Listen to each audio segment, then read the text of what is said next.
അല്ലാഹു സുബ്ഹാനഹു വ തആല ചോദിക്കുകയാണ്, അവലം യറൗ ഇലാ മാ ഖലഖല്ലാഹു മിൻ ഷൈഇൻ യതഫയ്യഉ ദിലാലുഹു അനിൽ യമീനി വശമാഇലി സുജ്ജദൻ ലില്ലാഹി വഹും ദാഖിറൂൻ. അല്ലാഹു സൃഷ്ടിച്ച ഏതൊരു വസ്തുവിലേക്കും നിങ്ങൾ നോക്കുന്നില്ലേ, അതിന്റെ തണലുകൾ ഇടത്തോട്ടും വലത്തോട്ടും ചരിഞ്ഞുകൊണ്ട് റഹ്മാനായ റബ്ബിന് കീഴ്പ്പെട്ട് അല്ലാഹുവിന് സുജൂദ് ചെയ്യുന്നു എന്നാണ്. എന്ന് പറഞ്ഞാൽ വെയിലില്ലാത്ത ഒരു അവസ്ഥ മാത്രമല്ല തണൽ അല്ലാഹുവിന്റെ സൃഷ്ടിയാണ്. തണൽ എന്ന പ്രതിഭാസം ഉണ്ടാകുന്നത് പടച്ച റബ്ബിന്റെ സംവിധാനം അനുസരിച്ചാണ്. അതുകൊണ്ട് തന്നെ തണൽ മാറി മറഞ്ഞുകൊണ്ടിരിക്കുന്നത് യഥാർത്ഥത്തിൽ റഹ്മാനായ റബ്ബിന് സുജൂദ് ചെയ്തുകൊണ്ടാണ്, അള്ളാഹുവിന് കീഴ്പ്പെട്ടുകൊണ്ടാണ്, അള്ളാഹുവിനെ അനുസരിച്ചുകൊണ്ടാണ്. ഈ തണലിന്റെ മാറ്റങ്ങൾ, നേലിന്റെ മാറ്റങ്ങൾ പടച്ച റബ്ബിനെ അനുസരിച്ചുകൊണ്ടാണ് അത് സംഭവിക്കുന്നത്. റഹ്മാനായ റബ്ബിന് കീഴ്പ്പെട്ടുകൊണ്ടാണ് ആ സംവിധാനം ഇവിടെ നിലനിൽക്കുന്നത് എന്ന് അല്ലാഹു സുബ്ഹാനഹു വ തആല നമ്മെ പഠിപ്പിക്കുന്നു. ഇനി കത്തിയാളുന്ന സൂര്യൻ തന്നെ സ്വയം തണൽ നൽകാതെ മാറി നിന്നാലും കത്തിക്കൊണ്ടിരിക്കെ, വലിയ വെയിലുണ്ടായിക്കൊണ്ടിരിക്കെ തന്നെ തണലിലുള്ള മറ്റ് സംവിധാനങ്ങൾ അല്ലാഹു ചെയ്തു. അല്ലാഹു സുബ്ഹാനഹു വ തആല പറയുന്നു, വല്ലാഹു ജഅല ലക്കും മിമ്മാ ഖലഖ ദിലാലൻ.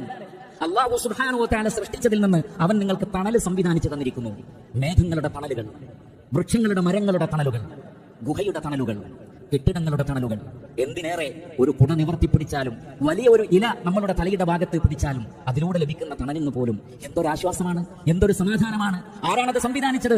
റഹ്മാനായ റബ്ബാണ്. അതുകൊണ്ട് ആ റബ്ബിന് നന്ദി കാണിച്ച് ആ തണലുകൾ ഏതൊരു റബ്ബിനാണോ സുജൂദ് ചെയ്യുന്നത് ആ റബ്ബിന് മാത്രം സുജൂദ് ചെയ്ത് അവനെ മാത്രം ആരാധിച്ചുകൊണ്ട് അവനോട് നന്ദിയുള്ള അടിമകളായി കഴിയുവാൻ അല്ലാഹു സുബ്ഹാനഹു വ തആല നമ്മോട് ആവശ്യപ്പെടുന്നു.